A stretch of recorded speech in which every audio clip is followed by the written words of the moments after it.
Hi, I'm Ryan Izay with Real Movie News, and today I am reviewing Gotcha.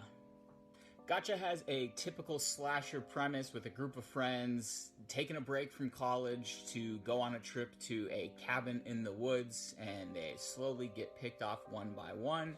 The main difference in this film is that it features an all-black cast. Wait, so how am I supposed to know who dies first? Okay, all jokes aside, Gotcha is falling in the vein of movies like The Blackening, but The Blackening was released through Universal, so it had a larger budget. This is shot, I think, for about $25,000, so considerably less money. Also, The Blackening had some satirical elements to it, not only about the slasher genre and that joke I just made, but also with race relations in America. Gotcha is not trying to do any of those things. It is straight up slasher, no satire, no social commentary. I did like the mask, I will say that. I don't envy the actor that had to wear it, because I imagine that they had trouble seeing, but it's creative. It's essentially like those light bright glow screens that kids used to have, or maybe they still do as kids. Today, I don't know. I don't know what kids play with today. I'm not a child. What's interesting about the mask, and where I thought they were going at one point, is that it almost looks scarier at daytime.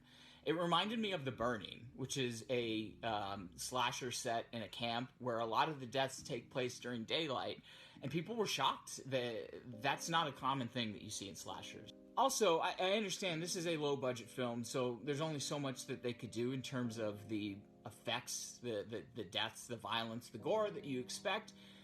But that there's certain expectations with genres, and slashers is a subgenre where creative deaths is one of the things that audiences are going to expect. And I understand why the filmmakers decided not to put that in there, but you're going to have a disappointed audience base.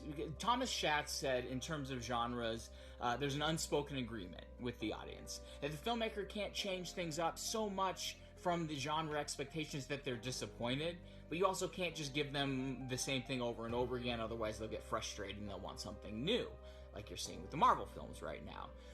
Well, this is one of those cases where they change things up a little bit too much and they take away the elements people have come to expect from slasher films, and that's a little bit problematic. Is Gotcha the greatest horror movie ever? No. Is it even a memorable slasher film? Probably not. But if you like this type of film, and there's a large fan base for this type of film, and you've seen all the other stuff, check it out. I watched it on Omnitube. It's probably streaming some other places, but that's where I watched it. So, take that into consideration.